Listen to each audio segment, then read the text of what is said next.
우리 16절까지 우리 같이 한번 내용 스토리를 생각하면서 우리 천천히 교독으로 한번 읽도록 하겠습니다.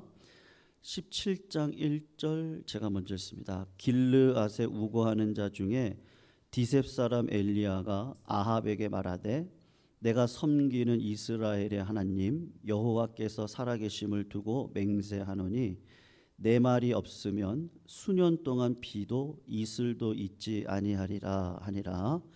여호와의 말씀이 엘리야에게 임하여 이르시되 너는 여기서 떠나 동쪽으로 가서 요단 앞 그리 시냇가에 숨고 그 시냇물을 마시라. 내가 까마귀들에게 명령하여 거기서 너를 먹이게 하리라. 그가 여호와의 말씀과 같이 하여 곧 가서 요단 앞 그리 시냇가에 머물매 까마귀들이 아침에도 떡과 고기를 가져왔고 시냇물을 마셨으나 땅에 비가 내리지 아니하므로 얼마 후에 그 시내가 마르니라. 여호와의 말씀이 엘리야에게 임하여 이르시되 너는 일어나 시돈에 속한 사르밧으로 가서 거기 머물라. 내가 그곳 과부에게 명령하여 내게 음식을 주게 하였느니라.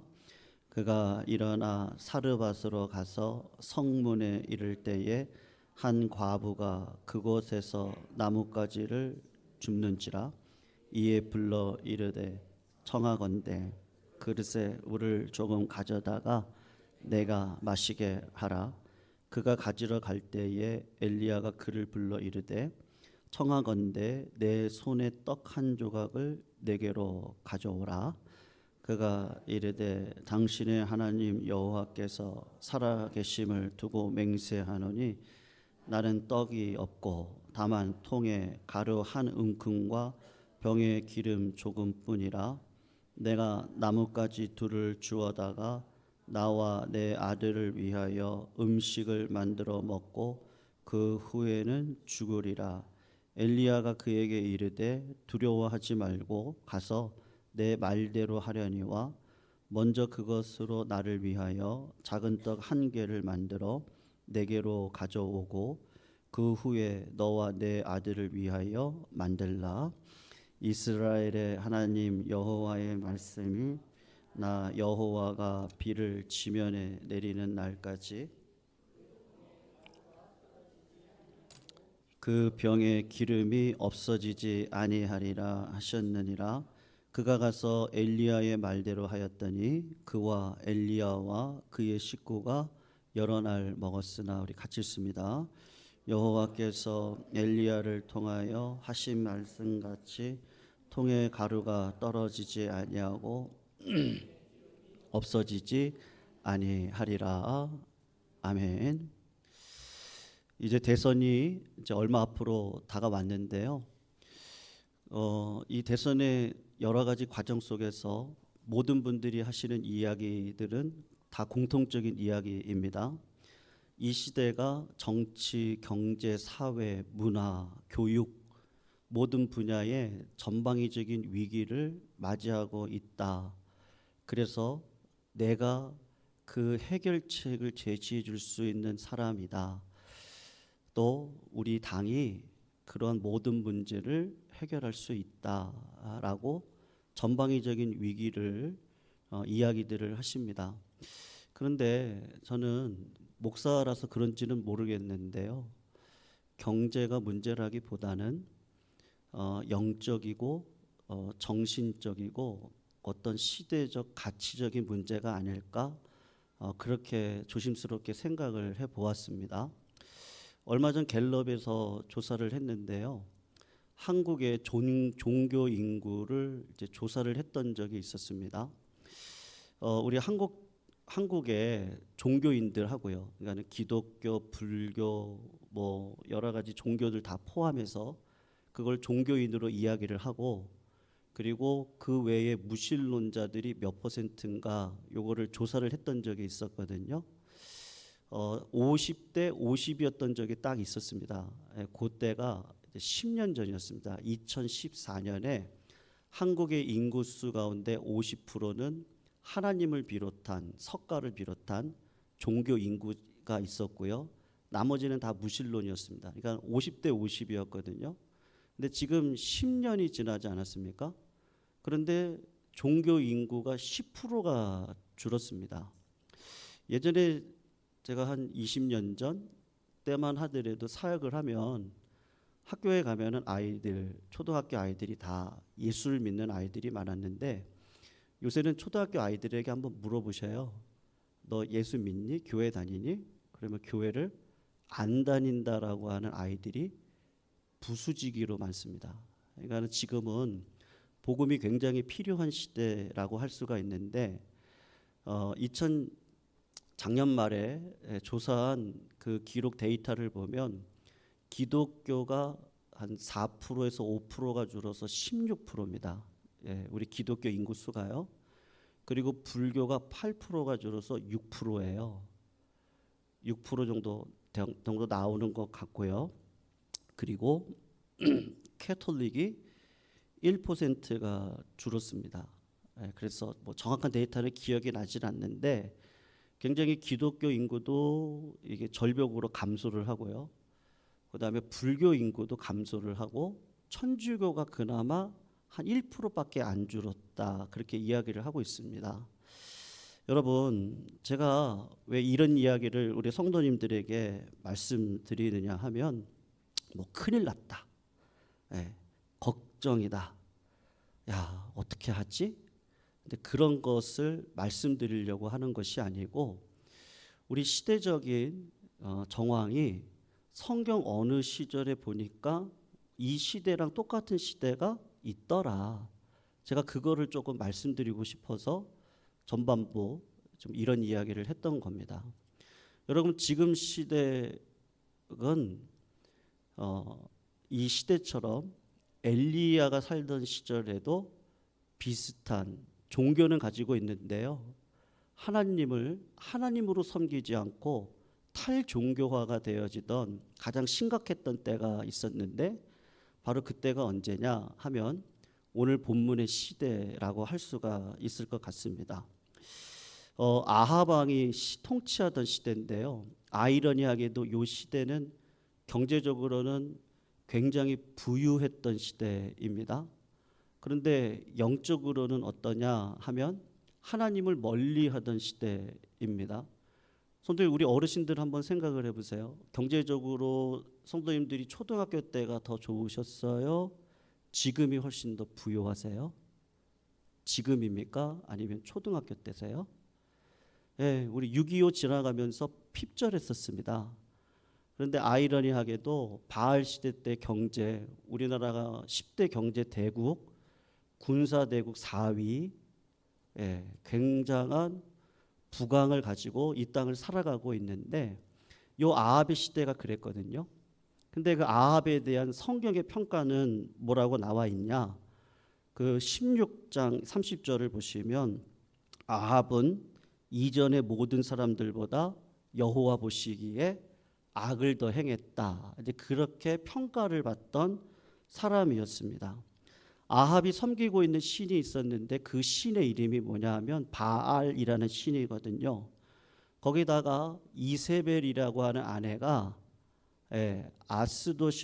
아세라고 하는 목상까지 가지고 들어오게 돼서 하나님의 예배당 안에 뭐가 들어오냐면요.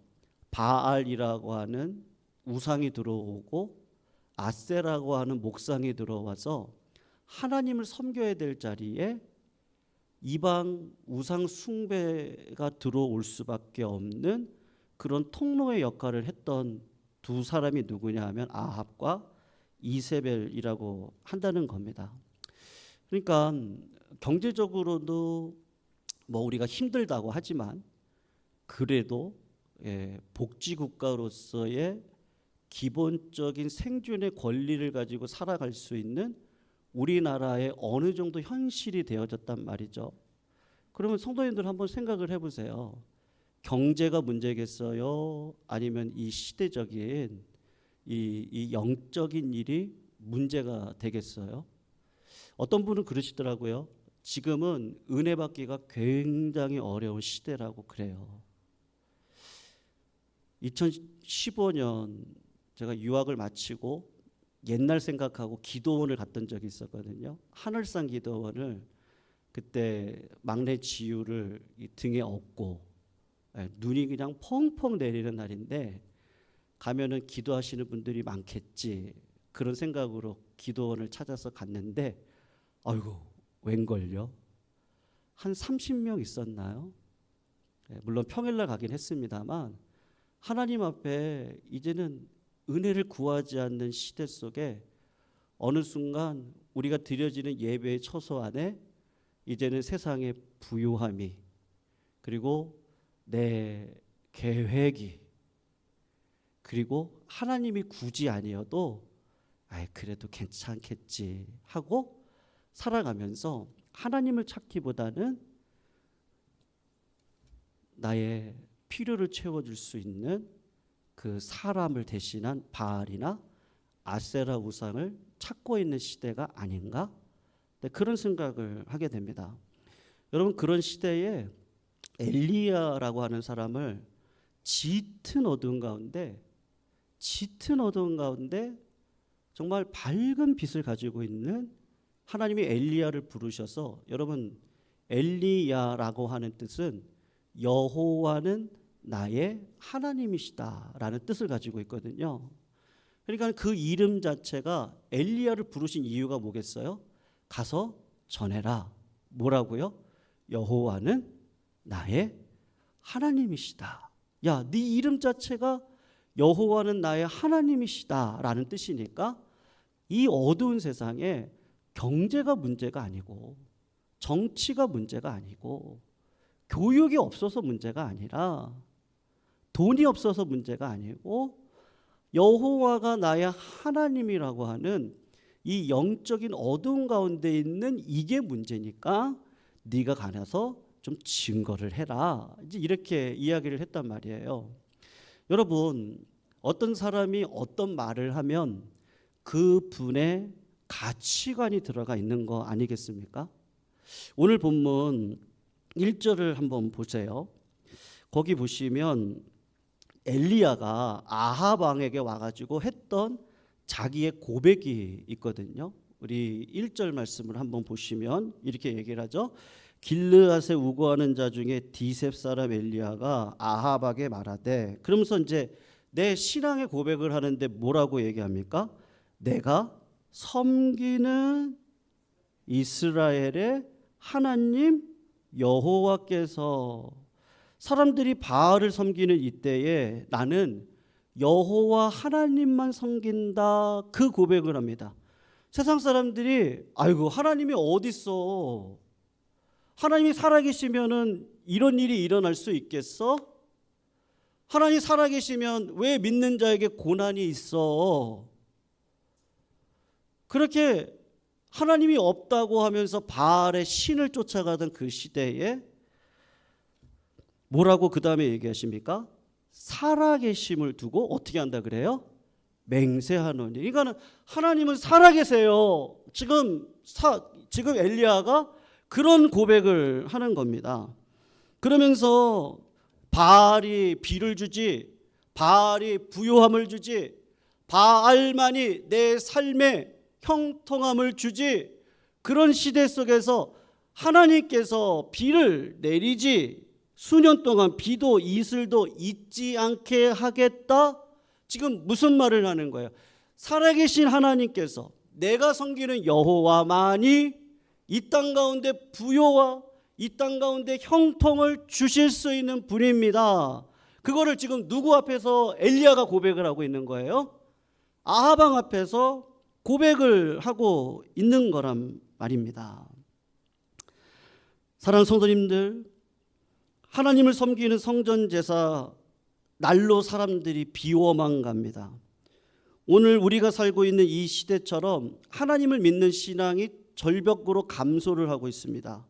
무신론자들이 드러나고 바알의 산당은 북적북적합니다. 하나님 앞에 예배를 드릴 때 양을 잡아가지고 피를 흘리잖아요. 여러분 피가 썩을 때 냄새 아십니까? 오죽했으면 정형외과 의사들이 그 피 냄새가 너무 싫어서 그분들이 뭐를 마셔요? 술을 마셔요. 그 피가 너무 역겨워요. 하나님 앞에 오면 하나님의 말씀의 칼이 내 심령을 난도질합니다. 그리고 내 피가 뚝뚝뚝뚝 떨어지면서 내가 사회적인 동물일 뿐이지 죄된 인생과 허무한 가운데 살아갈 수밖에 없는 연약한 인생이라는 것을 깨닫게 됩니다. 근데 그 말씀의 칼이 나의 삶과 마음과 심장을 찔러서 내리는 거예요. 피가 뚝뚝 떨어져요. 예수 보혈의 피가 필요해요. 그래서 그분의 피를 생각하고 그분의 피를 묵상하고 그 피 말이에요. 그 피, 그 보혈의 피. 내가 제대로 인생을 살아가는 것을 깨닫지 못하면 그 피는 역겨운 피예요. 내가 하나님의 성전을 오고 가지만 예수의 그 피는 나에게 필요가 없어요. 바알이 좋아요. 왜요? 바알이 비도 주고 바알이 내 삶에 부유함도 주고 그렇게 생각을 하는 거예요. 그러니까 어느 순간 예수의 피는 관심이 없어요. 여러분, 엘리야, 여호와는 나의 하나님입니다. 근데 엘리바알, 바알이 하나님이 어디 있어요? 바알이 하나님입니다. 그런 시대 속에 엘리야가 여호와만이 내 삶을 주관해 주실 줄로 믿습니다. 사랑하는 성도님들, 그런 고백과 그런 삶을 살아내시기를 주님의 이름으로 축원합니다. 성도님들, 그런데 제가 오늘 설교 제목을 뭐로 잡았느냐? 하나님, 왜 제게 이러세요? 우리 같이 한번 해볼까요? 그럴 때 많지 않으세요? 왜? 하나님! 왜 안 따라하세요? 쑥스럽잖아요, 저만 하니까. 하나님, 왜 제게 이러세요? 네, 왜 제게 이러세요? 하나님이 부르셔서 보내시면 뭔가 막 어마어마한 역사가 일어났으면 좋겠어요. 네. 기도하고 선택 안 하신 분들 있나요? 네. 저도 오랫동안 기도도 해보고 고민도 해보고 하나님의 뜻은 어디에 있을까 생각해보고 그리고 상황을 살펴보고요. 그리고 하나님이 나를 사명자로 우리 성도님들의 삶을 어느 길로 인도하실까? 우리가 기도도 하고 말씀도 듣고 그리고 또 사람들과 이야기도 해보고 환경도 보고 다 하잖아요. 그리고 선택해서 그 길을 걸어가지 않습니까? 그런데 반드시 어떤 경험들이 저희들한테 있어요? 하나님, 제게 왜 이러세요? 엘리야를 하나님이 부르셔서 아합 왕한테 가가지고 이 얘기하라 그러면요, 당장 어떤 일이 일어나면 좋겠어요? 아합이 회개하고, 민족적인 복음의 역사가 일어나고, 부흥이 막 일어나고, 엘리야의 권위는 막 살아나고, 나라가 뒤집어지고, 하나님의 살아계심이 선포되어지고, 그러면 얼마나 좋겠어요? 다윗이 언제 왕이 되겠다고 했나요? 근데 하나님이 강제로 다윗에게 기름을 부으세요. 그럼 하나님 빨리 왕으로 시켜주시죠. 근데 다윗을 하나님이 어디로 인도하세요? 사울 왕에게 쫓겨다니는 10년의 인생을 살게 하세요. 다윗이 날마다 광야 가운데 무슨 고백했어요? 하나님, 왜 제게 이러세요?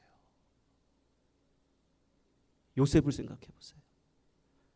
내가 언제 꿈 꾼다고 그랬나요? 꿈이 꾸어졌는데 하나님 나를 높이 드시는 꿈을 꿨어요. 아직 막내고 어리다 보니까 나 이런 꿈을 꿨어요. 뭐 사람이 어떤 마음을 생각할지 고지식해서 그런 생각도 없어요. 그냥 하나님 나에게 주신 꿈이 이런데 그분들이 어떤 마음을 가질지도 모르고 그냥 얘기를 했어요. 근데 형들이 나를 죽이겠다고 하고 팔아버렸을 때 노예 상인들의 그 뒤에 앉아가지고 애굽으로 향하고 있는 요셉이 하나님 제게 왜 이러세요? 하나님은 참 신기하게도 우리들의 삶을 그런 자리로 인도해 가세요. 내 삶에 이런 일이 있을 줄 알았나요? 하나님 왜 제게 이런 일을 주셨어요? 여러분 오늘 본문에 보면 그런 여인 하나가 등장을 합니다. 이 여인은 과부예요. 그리고 이 여인은 아들 하나 있어요. 이 여인이 하나님을 믿었다면 어떻게 하겠어요? 하나님 왜 제게 이러세요? 하나님 아이는 어린데 남편은 떠나고 어떻게 살아요? 하나님 거기다가 어떤 일이 있어요? 가뭄이에요. 오늘 그리 시냇가의 물이 말랐어요. 아이 하나 데리고 살기도 힘든데 하나님 내가 살아갈 능력도 없어요. 인생의 연약함이 자꾸 폭로돼요. 하나님 제게 왜 이러세요? 여러분 엘리야 입장에서 보면 당장에 막 뒤집어지고 부흥의 역사가 일어나고 그랬으면 좋겠어요. 근데 하나님이 여러분 그 과부가 있는 땅이 어딘지 아십니까? 시돈이라는 땅이거든요. 그 시돈은 이세벨의 고향이에요. 그러니까는 바알의 신상이 가득한 땅이 어디 땅이냐? 이 시돈 땅이에요. 하나님이 그 땅으로 보내시는 거예요. 그리고 나와 똑같이 내가 가면서도 그러는 거예요. 하나님 왜 저를 저 시돈으로 보내세요? 왜 그러세요 하나님? 근데 가서 보니까 누가 있어요? 내 마음이랑 똑같은 여인 하나가 있어요. 하나님 내 인생에 왜 이러세요? 근데 하나님이 어떻게 하시는 거예요? 그 여인에게 가서 이야기를 하는 거예요. 뭐라고요? 물 좀 주세요. 여러분 그 당시 수돗물을 탁 틀면 물이 그냥 막 콜콜콜 나올 때가 아닙니다. 그리 시냇가에 물이 말랐을 때예요. 근데 그 여인한테 이야기하는 거예요. 물 좀 주세요. 그랬더니 그 여인이 내가 물을 드릴 한 잔이 있습니다. 드리겠습니다. 그랬더니 엘리야가 뭐라 그런지 아세요? 먼저 떡을 주세요. 그랬더니 그게 하나님의 뜻인지는 모르겠지만 준비된 떡은 없습니다.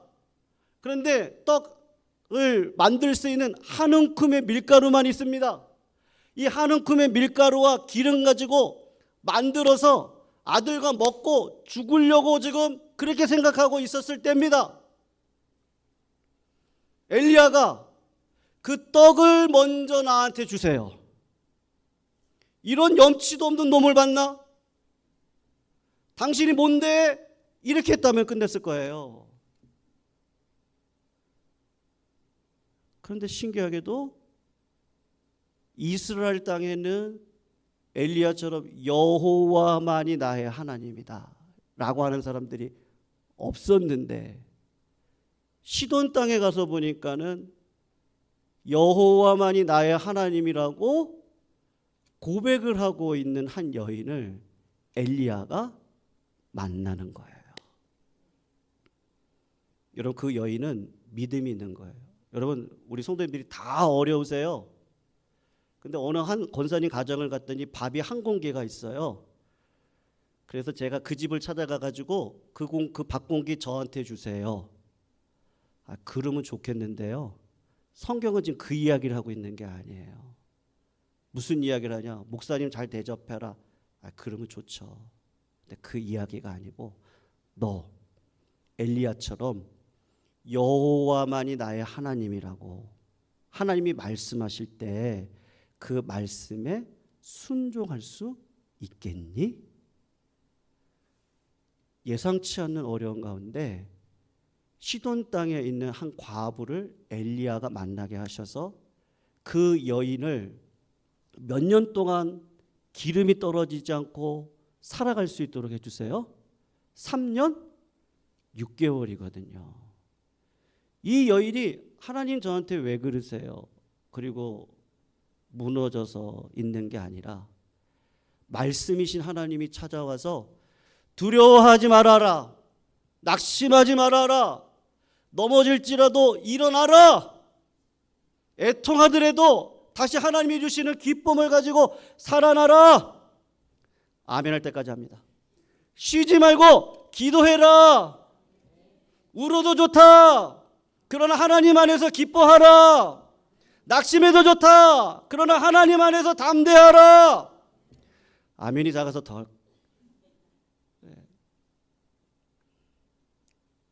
믿음을 요구하시는 거예요. 그리고 그 믿음을 보시는 거예요. 하나님 제게 왜 그러세요? 걱정하지 마세요. 제가 알지 못하는 성도님들의 예기치 않는 어떤 어려움도 오늘 이 자리 가운데 응답의 역사를 있는 줄로 믿습니다. 육신의 연약함이에요. 삶의 어려움일 뿐이에요. 고난은 누구에게나 있는 거예요. 그러나 믿음의 하나님이 우리들에게 믿음 주셔서 은혜로 살아갈 수 있는 역사를 저희들에게 허락하여 주실 줄로 믿습니다.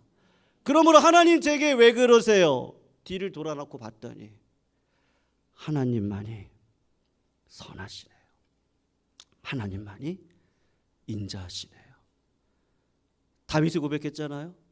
하나님, 나를 푸른 초장에 누이게도 하시고 쉴만한 물가에 옮겨놓게도 하시고 또 하나 뭐가 있었어요? 사망의 음침한 골짜기로 다닐지라도 내가 해를 두려워하지 않으면 주께서 나와 함께 하십니다. 그러면서 하는 얘기가 뭐죠? 그 주님이 어떤 분이세요? 우리 주님은 선하시고 인자하시니 내가 여호와의 집에 거하리라. 사망한 음침한 골짜기로 지나갈 때 하나님 왜 그러세요? 그런데 알고 봤더니 원수 앞에서 상을 차려주시는 그 하나님.